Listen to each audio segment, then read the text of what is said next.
Have you ever stopped to think about those huge global industries, the ones working away in the background, totally essential, but, rarely making headlines? The visible giants. Exactly. Quietly booming. Well, today we're kind of pulling back the curtain on one. The global radioactive waste management market. A fascinating and really critical sector. Totally. And our mission here, for you listening, isn't just to throw a bunch of numbers at you. We want to unpack the key trends, figure out what's driving this, well, surprising growth, and maybe reveal some deeper insights. It's an overlooked industry, but vital. Absolutely vital. Our insights for this deep dive, they come from a really comprehensive market forecast by Cognitive Market Research. They've done the hard yards on the data. And we're here to help you get informed on this pretty critical subject without feeling, buried in stats, because the story here is actually pretty compelling. It really is. And the scale of the growth is quite striking when you look at it. Globally, the sales revenue was, $13,330.3 million in 2021.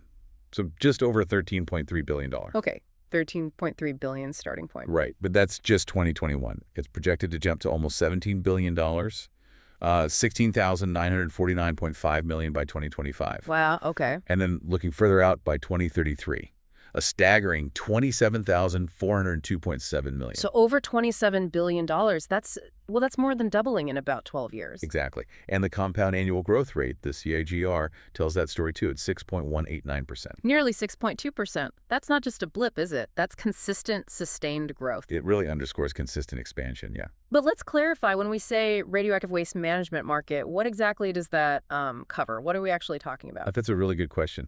Because it's definitely more than just, getting rid of waste. Yeah. It covers a whole range of highly specialized services. Everything from, say, the initial treatment and conditioning of spent nuclear fuel or other radioactive materials from medicine or industry, to its safe transportation, sometimes over long distances.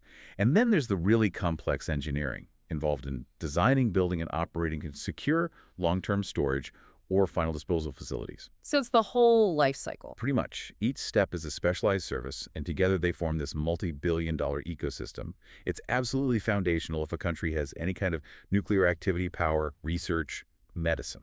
That context helps a lot. Okay, so that's the big picture. If we zoom in now, how does this break down by region? Let's maybe start with North America. The data suggests it's a really significant piece of the pie. North America is definitely a powerhouse here.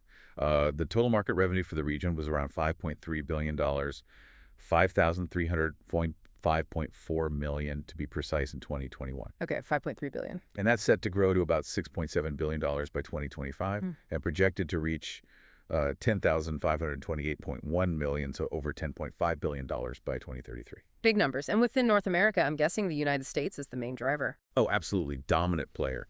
The U.S. alone accounted for, roughly $4.27 billion in 2021. That's like 80% of the North American total. Wow. And it's projected to climb to over $5.37 billion by 2025, and then a huge $8.3 billion by 2033. Okay. What about Canada and Mexico? Also showing solid growth, though smaller scale naturally. Canada was about $649 million in 2021, heading towards $837 million in 2025, and expected to hit nearly $1.5 billion by 2033. Nearly $1.5 billion for Canada. Okay, in Mexico, starting around $388 million in 2021, growing to nearly $500 million by 2025, and then projected around $750 million by 2033. So what's really pushing this growth in North America, especially the U.S.? Is it just ongoing operations from existing plants, or is there something else? Well, ongoing operations are a big part, obviously. But a significant factor, especially in the U.S., is actually nuclear decommissioning. Ah, shutting down older plants. Exactly. A lot of older reactors are reaching the end of their life, dismantling them safely and managing all the waste that creates. Yeah. It's complex, it's expensive, and it drives a lot of activity in this market. Right. Plus the waste from current reactors and, like you said, medical uses. Yep. Combine decommissioning with the continuous waste stream from operating reactors, plus medical isotopes, industrial uses. Yeah. It all adds up to consistently high demand. Makes sense. Okay, let's hop across the Atlantic. Europe. It's got such a mixed energy picture, doesn't it? Some countries phasing out nuclear, others relying heavily on it. How does that play out in the waste management market there? That diversity is really the key thing in Europe. As a whole, it's a substantial market. It was valued at nearly $3.84 billion in 2021. Yeah. Projected to hit $4.85 billion by 2025, and expected to reach $7.6 billion by 2033. So significant growth there, too. Almost doubling as well. Pretty much. And what's really interesting is seeing how the different national policies affect the numbers within Europe. Like Germany, you mentioned decommissioning. They're phasing out nuclear, but are they still a big market? They are. Surprisingly, Germany actually leads the European market in these projections. Over $611 million in 2021, growing to projected over $1.1 billion by 2033. Over $1 billion, even while phasing out. Yeah, it just highlights the massive long-term cost and effort involved in decommissioning and managing all that legacy waste. It doesn't just disappear when the plant switches off. Good point. And then France, presumably still strong with its nuclear fleet. Very strong. France was around $486 million in 2021, projected to grow to over $620 million in 2025, and hitting over $1 billion, $1.06 billion by 2033. Okay, so France and Germany both projected over $1 billion. What about Russia? Russia's a major player, too. Just over $500 million in 2021, heading towards $627 million in 2025, and anticipated around $938 million by 2033. Right. And the UK, Italy, Spain, they seem like significant contributors too, based on the outline. They are indeed. The UK was just under France, around $485 million in 2021, projected near $890 million by 2033. So substantial markets across the board. But it's not just the big economies, is it? Those include smaller countries too. Exactly. You look at places like Luxembourg, Sweden, Denmark, Switzerland. Yeah. Individually smaller, sure. Luxembourg, around $58 million in 2021. Sweden, $109 million. Denmark, $106 million. Switzerland, $92 million. But they all show steady growth. Each projected over $100 million annually by 2033. Luxembourg, $101 million. Sweden, $164 million. Denmark, $176 million. Switzerland, $160 million. Interesting. And then there's the rest of Europe category, which itself is significant, nearly $800 million in 2021, growing to almost $1.8 billion by 2033. It really drives home how widespread the need for these services is, regardless of a country's specific energy policy, doesn't it? Absolutely. Whether you're building new plants, running old ones, or shutting them down, you need robust waste management. It's inescapable. Okay, powerful point. Now let's shift focus to Asia Pacific. We often hear about it being this, engine of global growth. How's that reflected in the radioactive waste management sector there? Oh, the Asia Pacific market is incredibly dynamic. It was valued at just over $2.5 billion in 2021. And it's forecast to more than double, actually, closer to triple, hitting over $5.7 billion by 2033. This region is seriously reshaping the global picture for this industry. Triple. Wow. Who are the main players driving that? China is really leading the charge. Their market was already significant at $782 million in 2021. It's projected to surge past $974 million by 2025 and reach over $1.67 billion by 2033. Over $1.6 billion just for China. Yep. And Japan and India are major contributors too. Japan was around $600 million in 2021, expected to reach nearly $1.3 billion by 2033. India showing really strong growth from $436 million in 2021 to almost $1.1 billion by 2033. So China, Japan, India all projected over $1 billion annually by 2033. That kind of growth. It can't just be managing existing waste, can it? It feels like expansion. That's exactly right. Unlike, say, parts of Europe or the U.S. where decommissioning is a big factor, the really aggressive growth in China and India is heavily fueled by new nuclear power plant construction. These countries are investing massively in nuclear as part of their energy security strategy and also for climate goals. And building new reactors inevitably creates a huge ongoing demand for state-of-the-art waste management solutions right from the start. Right. And South Korea? Australia? Also showing significant growth. South Korea from about $176 million in 2021 up to over $355 million by 2033. Australia, smaller base, around $77 million in 2021, projected to reach $125 million by 2033. Reflects their own nuclear activities, research, industrial use. And looking at Southeast Asia as a whole, and Singapore specifically, Singapore's numbers really jump out. $84 million in 2021 to over $220 million by 2033. It's a remarkable acceleration, isn't it? Yeah. I think it highlights how even smaller, very developed economies are seriously scaling up their capacity. It's not just about power generation waste, but also managing materials from advanced science, medicine, industry. The whole region, Southeast Asia, collectively was about $290 million in 2021. Heading towards $719 million by 2033. Taiwan also showing steady growth from $42 million to $71 million. And even the rest of APAC category shows a big jump. It just underlines the sheer pace of development across APAC, demanding continuous investment in this, well, critical infrastructure. Precisely. Okay, shifting gears again, let's explore South America. Maybe not the first region that springs to mind for the sector, but the numbers here look quite substantial too. They really do. The overall South American market was valued at over $900 million. 906.458 million back in 2021. Over 900 million, okay. And it's projected to more than double, reaching over $2 billion, 2,074.38 million by 2033. Another region more than doubling. Who leads there? Brazil. Yes, Brazil, as the largest economy, leads the way. Around $301 million in 2021, forecast to reach over $666 million by 2033. Okay. Argentina and Colombia also show strong growth paths. Argentina from $121 million to nearly $295 million by 2033.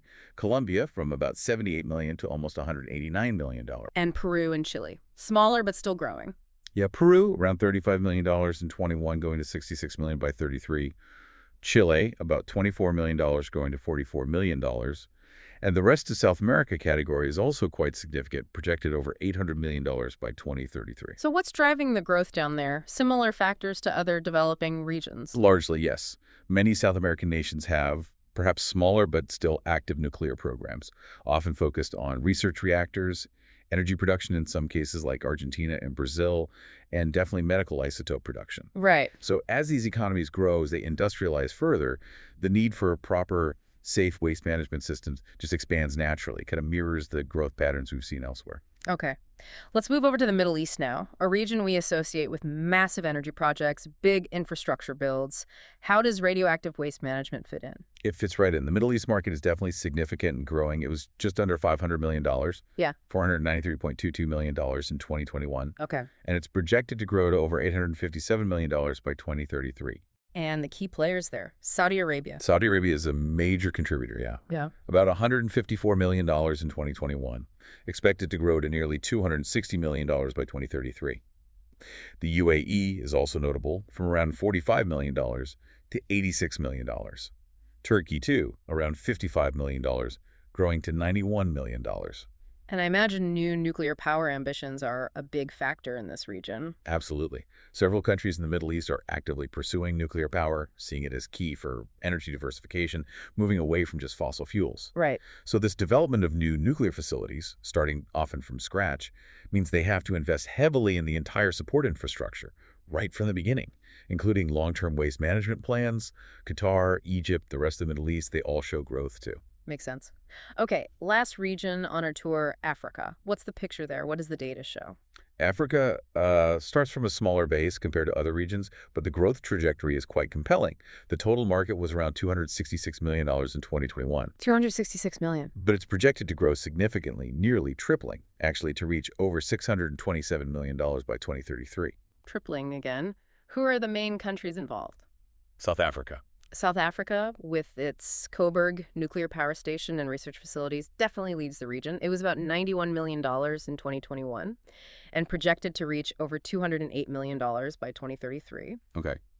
Nigeria is also showing significant expansion, from $56 million to over $128 million projected by 2033. And the rest of Africa category accounts for a substantial portion, too, expected to grow from $119 million to nearly $290 million.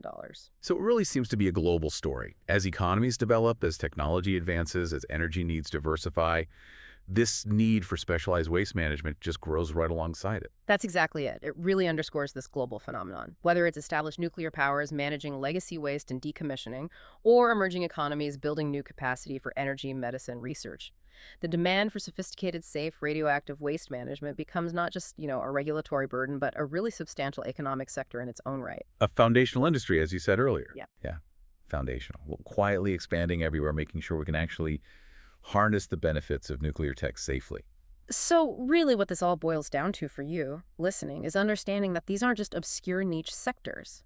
Radioactive waste management, and likely others like it, they're critical global infrastructure. Mm-hmm. They're growing steadily, significantly to support the technologies, the energy, the medical advancements we rely on every day. It's not just about handling dangerous stuff, it's actually about enabling progress globally. Well put.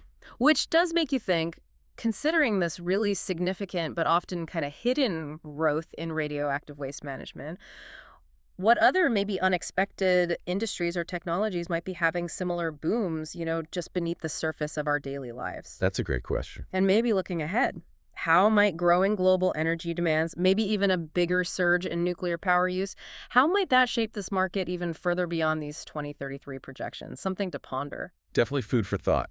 Well, we hope this deep dive has given you maybe a new perspective on this absolutely crucial and clearly expanding global market. Thanks so much for joining us on this exploration. Welcome to the deep dive. Today, we're getting into a really complex area.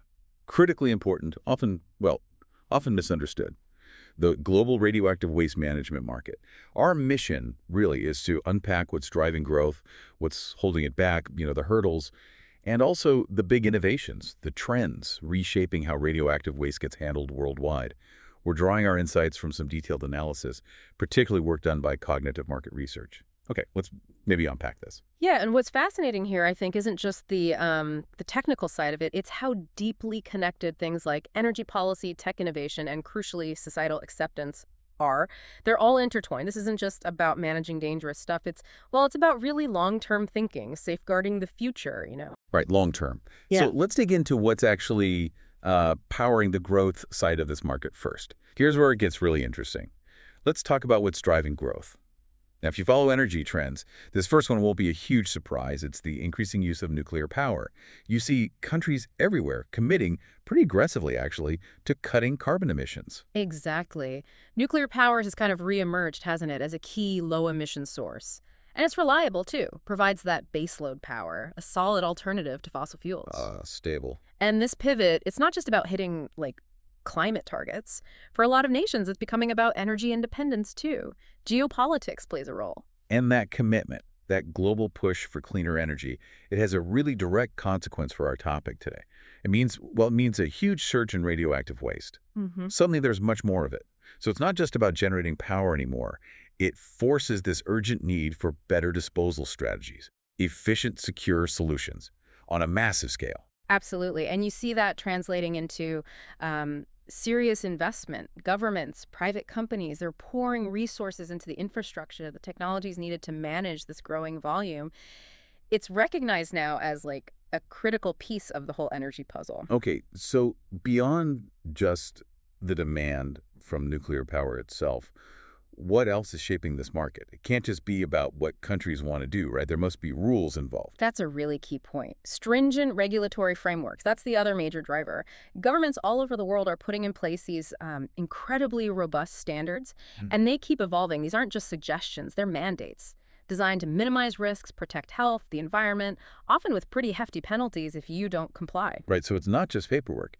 These regulations actually force companies to invest in better, more modern treatment tech. Regulatory compliance isn't just good practice, it's a business imperative. It actually pushes innovation. Exactly right. When the rules get updated, revised periodically, it creates this feedback loop. Constant improvement. Operators have to stay ahead, anticipate changes, adapt to new safety benchmarks. It honestly makes this sector one of the most rigorously innovative parts of the whole energy system, I think. But, with anything involving such high stakes, such long timelines, it's not all smooth sailing, right? What are the big hurdles, the major obstacles? A big one, and it's persistent, is widespread public opposition. Those high-profile nuclear accidents, even though they were decades ago and quite rare, they left a really lasting mark. There's this deep public skepticism, sometimes distrust about safety. And that perception, it has very real-world impacts, doesn't it? You see communities pushing back hard against hosting new nuclear plants or especially waste repositories. That leads to huge delays, legal fights. Sometimes projects just get shut down entirely. It's a major bottleneck, yeah. That opposition doesn't just slow down building new reactors. It really limits the development of the essential treatment and, crucially, the long-term storage facilities we need. So when you look at that gap, that disconnect between, say, the scientific reassurances and the community feeling, what does that mean for the market going forward? What does this all mean for the future? Well, the insight from the research, really, is that sustained growth needs more than just better technology. It Yeah. needs totally different ways of engaging with the public, building trust. Real transparency about safety really raises an important question, doesn't it? About balancing our energy needs with these deeply held public views, these historical concerns. A tough balance.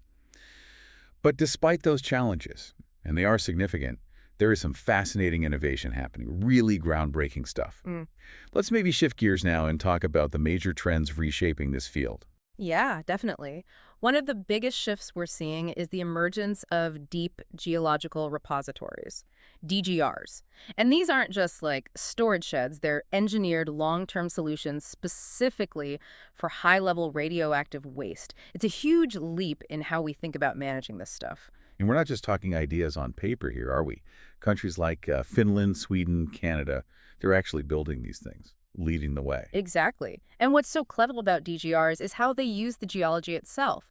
The rock becomes part of the containment. They're designed to isolate the waste deep underground in really stable rock formations. The idea is to keep it safe, away from people and the environment, for literally thousands, tens of thousands of years. It's kind of matching human engineering with the planet's own resilience. That timescale is just mind-boggling. And it seems like international cooperation is helping push this forward, plus government backing and, well, new tech and containment. Absolutely. It's seen as a global challenge needing global collaboration. And as more countries adopt nuclear, especially maybe in Asia, Eastern Europe, you see more of them starting studies, pilot projects for DGRs. It really signals this global move away from temporary storage towards, permanent disposal, a real long-term commitment. Okay, so that's where the waste might eventually go. But there's also the question of how we treat it beforehand. Yeah. Right. Which brings us to another major trend, advanced waste processing and volume reduction technologies. Yeah, this is another really exciting area. These techniques are, well, they're revolutionizing how waste is handled before final disposal. It's all about making the waste inherently safer and also just, well, smaller, more efficient to store. Can you give us some examples, like what do these technologies actually do? Sure. Take vitrification. That's a big one. It essentially transforms hazardous waste into a stable, glass-like solid. Like glass? Yeah, it locks the radioactive elements inside this really durable, leach-resistant glass matrix. So it enhances safety, but also makes storage much more efficient because it reduces the volume. Okay. Then you have things like plasma arc treatment and supercompaction. Plasma arc uses incredibly high temperatures, like hotter than a volcano, Wow. to basically break down the waste. Supercompaction uses immense pressure to crush it. Both methods drastically reduce the volume and can also destroy hazardous organic materials, leaving something much more inert. So these aren't just about being greener then. There's a strong economic case too. Oh, definitely. By cutting down the volume so much and simplifying the waste form, it significantly reduces the long-term costs of storage and disposal. That makes them very attractive economically. Essentially, these advanced processing techniques, they're setting new benchmarks for the industry, redefining best practice. We've really covered a lot of ground today, taking quite a deep dive into how the world is tackling radioactive waste. We looked at the drivers, the push for clean energy, the tight regulations. We also wrestled with those big hurdles like public acceptance, which is clearly a major factor. And then we explored some truly innovative solutions, from those deep repositories, the DGRs, to advanced processing tech. Yeah, and what really stands out to me, just thinking about it all, is the sheer scale of human ingenuity involved and the foresight needed. We're managing materials with half-lives lasting thousands of years. It forces us, doesn't it, to think beyond our immediate energy needs, to consider our responsibility to generations far, far into the future. That's a powerful thought. So for you listening, the next time you hear about nuclear energy, maybe think beyond just the power station. Think about this huge, unseen, global effort going on behind the scenes to manage the waste. It's this incredible mix of advanced science, incredibly long-term planning, and that really challenging but vital work of building public trust. So here's something to ponder. What does managing something for thousands of years tell us about our own species' ability to plan for the truly distant future? And maybe how much more we still need to learn about taking responsibility for it.